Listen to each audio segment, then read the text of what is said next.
নমস্কাৰ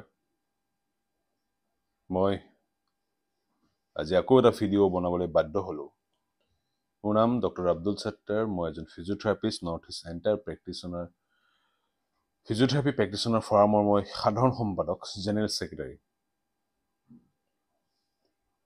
মই আগতে এটা ভিডিঅ' বনাইছিলো আজি সেকেন্ড ভিডিঅ'টো বনাবলৈ মই বাধ্য হলো একচুৱেলি মোক বাধ্য কৰালে কেইজন মানে সেইটো কাৰণে ভিডিঅ'টো বনাবলৈ মই বাধ্য হৈছো যোৱাকালি মই দুপৰীয়া সময়ত এটা ইউটিউবত ভিডিঅ' চাইছিলোঁ এটা ভিডিঅ' চালোঁ এজন ক্ৰাই প্ৰেক্টিশনাৰ তেওঁ অসমৰ নহয় অসমৰ বাহিৰৰ পৰা আহিছে তেখেত অসমৰ বাহিৰৰ পৰা কোনোবা ইয়াতে লৈ আহিছে অসমৰ বাহিৰৰ পৰা তেখেত আহি গুৱাহাটীৰ পাঞ্জাবাৰীৰ এটা ঠাইত তেখেত এটা ঘৰ এটা ভাড়াত লৈছে দুজনমান ব্ৰকাৰ বুলি কৈছো যিহেতু তেখেত মেডিকেল বেকগ্ৰাউণ্ডৰ নহয় যিকেইজন মানুহে তেওঁৰ লগত জড়িত হৈ আছে ব্ৰকাৰ দুজন মানে তেওঁক ইয়াত লৈ আহিছে আৰু তেওঁ ইয়াতে পেচেণ্ট চাইছে বেয়া পোৱা নাই অসমত আগৰ পৰাই অতীজৰ পৰাই বহুত বাহিৰৰ ডক্টৰ আহে চিকিৎসক আহে তেখেতে চিকিৎসা সেৱা আগবঢ়ায় আৰু গুচি যায় এই প্ৰক্ৰিয়া আজি নহয় অনাগত দিনৰ পৰাই চলি আছে বহুত যুগ ধৰি চলি আছে বহুত ডক্টৰ বাহিৰৰ পৰা আহে ইয়াতে ৰোগী চাই কিছু ৰোগী ভাল হয় আকৌ তেওঁলোকে যিখিনি ভাল নহয় তেওঁলোকে নিজৰ ঠাইলৈ মাতি লৈ যায় তাতে ট্ৰিটমেণ্ট কৰে চিকিৎসা কৰে অপাৰেশ্যন কৰে সাৰ্জাৰী কৰে তো তেনেকুৱা ধৰণৰ ট্ৰিটমেণ্টখিনি কৰে এতিয়া এই ভিডিঅ'টো বনাইছো যে তাৰ মুখ্য কাৰণটো হ'ল যে যোৱাকালি যিটো ভিডিঅ' মই দেখিলোঁ এই ভিডিঅ'ত এজন সেই মই সেইদিনাখন কোৱাৰ নিচিনাকৈ সেই টুং টাং কুটুং কাটাং কৰা সেই এজন বিশেষ ব্যক্তি ইয়াতে আহিলে তেওঁক মই চিনি নাপাওঁ মই নাম শুনা নাই আগতে কিন্তু মই গম পালোঁ এতিয়া তেখেত বোলে পৃথিৱী বিখ্যাত কেনেকৈ পৃথিৱী বিখ্যাত হ'ল মই গম নাপাওঁ টুং টাং কুটুং কাটাং কৰা মানুহ এজনে কাৰণ মোৰো 15 বছৰতকৈ বেছি দিন হ'ল ফিজিঅথেৰাপি কৰা এতিয়ালৈকে পৃথিৱী বিখ্যাত হ'ব পৰা নাই ইমানখিনি কাম কৰি আছো গতিকে তেওঁ কেনেকৈ পৃথিৱী বিখ্যাত হ'ল মই নাজানো কি কাৰণ পৃথিৱী বিখ্যাত হ'ল হ'ব পাৰে এটা বিশেষ কাৰণ আছে এই ভিডিঅ'টোৰ পিছত গম পাব আপোনালোকে যে সেই পৃথিৱী বিখ্যাত হোৱাৰ কাৰণটো তেওঁ কি হ'ব পাৰে সো মই ভিডিঅ'টো চাই আছিলো তেখেতে তেওঁৰ টেকনিক টুং শব্দটো কেনেকৈ ওলায় ডিঙিটো টানি দিলে কেনেকৈ শব্দ ওলায় পেটটো মুচুৰি দিলে কেনেকৈ ওলায় গাভৰু ধুনীয়া ছোৱালীৰ বুকত ধুই ওপৰলৈ দাঙি দিলে কেনেকৈ শব্দ ওলায় এই ধুনীয়া টেকনিকবিলাক তেখেতে দেখুৱাই আছে আৰু মই চাই খুব ভাল লগা মনোমোহা এটা দৃশ্য মোৰ খুব ভাল লাগিছে মই চাই আছো ভিডিঅ'টোৰ শেষত তেখেতে দুটামান কথা ক'লে যে অসমত আপোনালোকে যদি ট্ৰিটমেণ্ট কৰে তেন্তে ডক্টৰসকলৰ ওচৰত গ'লে আপোনালোকে তেওঁলোকৰ চাৰ্টিফিকেট চাব ডকুমেণ্টছ চাব তাৰপিছত তেওঁ ডক্টৰ হয় নে নহয় গম পাব তাৰপিছত আপুনি তেখেতৰ ওচৰত ট্ৰিটমেণ্ট কৰিব তো এই কথাটোৱে মোক কিছু আঘাত দিলে মোক যিহেতু মই চিকিৎসা ক্ষেত্ৰৰ লগত জড়িত বহুদিন ধৰি কাৰণ তেখেতে অকল সেইটোক মোক প্ৰশ্ন কৰা নাই বা মোৰ ফিজিঅথেৰাপিখিনিক প্ৰশ্ন কৰা নাই তেখেতে গোটেই মেডিকেল ফেটাৰ্নিটিটোক সেই কুৱেশ্যনৰ মাজলৈ আওতালৈ আনি দিলে যে আমাৰ যেহেতু তেখেত পৃথিৱী বিখ্যাত মই আগতে কোৱাৰ নিচিনাকৈ যিহেতু সেইটো পৃথিৱী বিখ্যাত মানুহ এজন তো পৃথিৱী বিখ্যাত মানুহ এজনে যেতিয়া ইমান ডাঙৰ কথা এটা কৈ দিয়ে তেতিয়াহ'লে ডিফিনেটলি তাৰ এক্সন বা ৰিয়েকশ্যন কিবা এটা থাকিবই চ' তেওঁ সেইটো কৈ দিয়াৰ লগে লগে অকল মোক বা আমাৰ ফিজিঅথেৰাপি ফেটাৰ্নিটি যিখিনি আছে ফিজিঅথেৰাপিষ্টসকল যিখিনি আছে তো তেখেতসকলেই যে তাৰ দ্বাৰা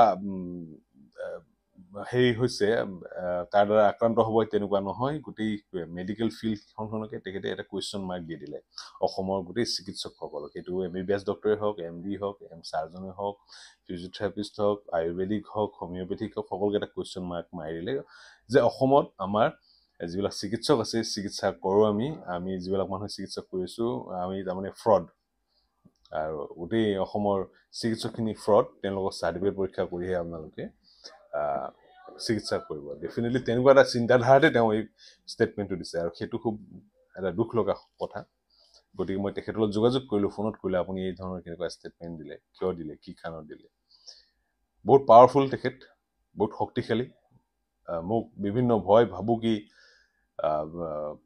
আইন প্ৰশাসনৰ ভয় দেখুৱাই মোক তেখেতে ডমিনেট কৰিব বিচাৰিলে প্ৰলোভন দিব বিচাৰিলে এই কথাটোত মই মাত দিয়াৰ হয় যে কি কাৰণত আপুনি এইটো কথাত ধৰিছে আপুনি এইটো কথাত কুৱেশ্যন মাৰ্ক নকৰিব মই বেলেগ ৰিজনত কৈছিলোঁ মই তেখেতক বুজাব চেষ্টা কৰিলোঁ যে কোনো বেলেগ ৰিজন নাই এইখিনিত আপুনি অসমৰ মানুহখিনিক অসমৰ যিখিনি চিকিৎসা পদ্ধতিৰ লগত জড়িত এই মানুহখিনিক আপুনি কুৱেশ্যন মাৰ্ক এটা দি দিলে আপুনি পৃথিৱী বিখ্যাত বুলি আপুনি নিজেই আপোনাৰ ফেচবুক টুইটাৰ একাউণ্টত টুইটাৰ হেণ্ডেলত আপুনি লিখি থৈছে গতিকে সেইটো কাৰণে এই কুৱেশ্যনটোৱে গোটেই অসমৰ চিকিৎসা পদ্ধতিৰ লগত জড়িত, চিকিৎসা বিজ্ঞানৰ লগত জড়িত গোটেইখিনি মানুহক এটা কুৱেশ্যন মাৰ্ক দি দিলে যে আমি যিখিনি কৰি আছো সেইখিনি তাৰমানে ভুল নেকি, অসমৰ ৰাইজক আপুনি সেইটো শিকাই গ'ল।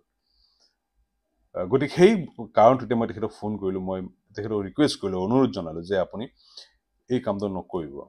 তাৰপিছত তেখেতে বিভিন্ন প্ৰক্ৰিয়াৰে, মই এই ফোনটো যোৱাৰ পিছত বিভিন্ন প্ৰক্ৰিয়াৰে মোক গুৱাই ভাবুকি ধমকি দিয়াৰ তেখেতে চেষ্টা কৰিলে।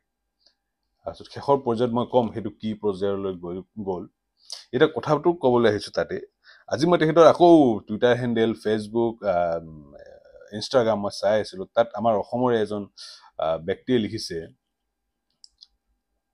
আচৰিত হ'ব এই কথাটো শুনি আপোনালোকে, অসমৰ এজন ব্যক্তি লিখিছে, তেখেতৰ নাম অজিত চালৈ। তেখেতে লিখিছে, he visited Guwahati for 3 days. First, his staff asked 10,000 for session. After completing a session, again called next day for second session and third session with 10,000 per session. Means 30,000 for 3 sessions. For a session, he take maximum to maximum 5 minutes. I pay 30,000 for 15 minutes. It's not a permanent solution.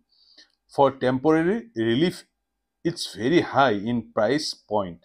During his Guwahati visit, he treated more than 50 patients. It means he earned more than 15 lakhs in 3 days. It's an open scam, need to highlight so that he will stop his business and save our hard-working money. He never check or ask your X-ray report, medical reports, never recommended for anyone. Be careful. So, এজন অজিত চালৈ বুলি ডাঙৰীয়া এজনে তেখেতে তেখেতৰ social মিডিয়াত গৈ একাউণ্টত এই কমেণ্টটো দিছে। মই তেখেতৰ স্ক্ৰীনশ্বট লৈছোঁ, মই আপোনাৰ লগত শ্বেয়াৰ কৰিম এইখিনি বস্তু। চ' এইটো অজিত চালৈ লিখিছে। এজন ৰজত ৰোহন আছে, তেখেতে লিখিছে, tax 10,000 per sitting and usually recommends 3 to 4 sittings which cost 30 to 40,000 and there is no guarantee that patients recover from the treatment mostly, and he's just a fraud with a doctor's code who doesn't care about treatment but only cares about looting the hard-earned money of his patients. I personally took 5 sittings from him but did not get any progress in my condition and I recovered from bone care center.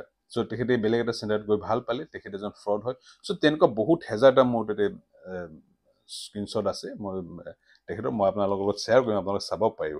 চ' তেওঁ এজন physiotherapist হয়, ময়ো এজন physiotherapist হয়। মই যিমান গম পাইছোঁ মোতকৈ তেওঁ 4-5 বছৰ জুনিয়ৰে হ'ব, ছিনিয়ৰ নহয়। আমাৰ ফিজিঅ'থেৰাপিষ্ট এজনৰ সাধাৰণ ভিজিট এটা কিমান হয়, 500-600-1000 টকা, তাতকৈতো বেছি নহয়। বা এজন MBBS ডক্টৰ কিমান হয়, খুব বেছি 1000-1200, 500ৰ পৰা আৰম্ভ কৰি 1200, কাৰোবাৰ 1500, কাৰোবাৰ 2000 টকালৈকে যায়। আৰু এবাৰ চোৱাৰ পিছত তেখেতে যদি তেখেতক নেক্সট কাইলৈ যদি চেকআপত মাতে, পৰহি যদি চেকআপ মাতে, সেইটো আকৌ নেক্সট ভিজিট দিব নালাগে। এবাৰ চোৱাৰ পিছত 2 নম্বৰ 3 নম্বৰ ভিজিট দিব নালাগে। কিন্তু ফিজিঅ'থেৰাপিৰ ক্ষেত্ৰত অকণমান সুকীয়া হয়। কিন্তু এই কায়োপ্ৰেক্টিচনাৰজনে কি কৰিছে, তেওঁ এটা ছেশ্যন আমাৰ এইটো কোৱা মতে, মই নাজানো তেওঁ কিমান ফিজ লয়, 10,000 টকা ফিজ লয়। মানে 3বাৰ 3টা ছেশ্যন 3 দিনত ল'ব লাগিব, 30,000। চ' 30,000 মানুহে পে' কৰিছে, ঠিকে, ভেৰি গুড। তেওঁ কি হিচাপত 30,000 চাৰ্জ কৰিছে মানুহক, কোনটো এংগেলৰ পৰা তেওঁ 30,000 চাৰ্জ কৰিছে? য'ত এজন নিউৰোচাৰ্জনে কনচাল্ট কৰিলে এজন পেচেণ্টৰ লগত 5 মিনিট, 10 মিনিট, আধা ঘণ্টা, 45 মিনিটলৈ কনচাল্ট কৰা দেখিছোঁ মই। তাৰপিছতো 500 টকা এটাই লয়। আৰু তেখেতে 2 মিনিট বা 3 মিনিটৰ সেই কুটুং কাটাং শব্দকেইটা কৰাৰ কাৰণে 10,000কে চাৰ্জ কৰে। কিমান ডাঙৰ স্কেম এটা চলি আছে। মানুহক কেনেকৈ প্ৰলোভন দি, মানুহক সেই ইউটিউবাৰ হত কেনেকৈ মানুহক আকৰ্ষণ কৰি মানুহক ঠগি আছে। মই সাধাৰণ ৰাইজ এজনক সুধিব বিচাৰিছোঁ, আপোনাৰ শ্লিপ ডিছ হৈছে বুলি ডক্টৰে কৈছে, ডিস্কখন ফাটি গৈছে বুলি কৈছে, ওলাই গৈছে বুলি কৈছে, আপুনি কিয় কল্পনা কৰে যে মোক কোনোবাই যে টুংকে শব্দ কৈ দিয়ে মই লগে লগে ভাল পাই যাম? ভুল আমাৰো কৰবাত আছে নিশ্চয়। আমি অসমীয়া মানুহ সহজতে আমি মানুহক বিশ্বাস কৰিলোঁ, আমাৰ সেইটো এটা স্বভাৱ।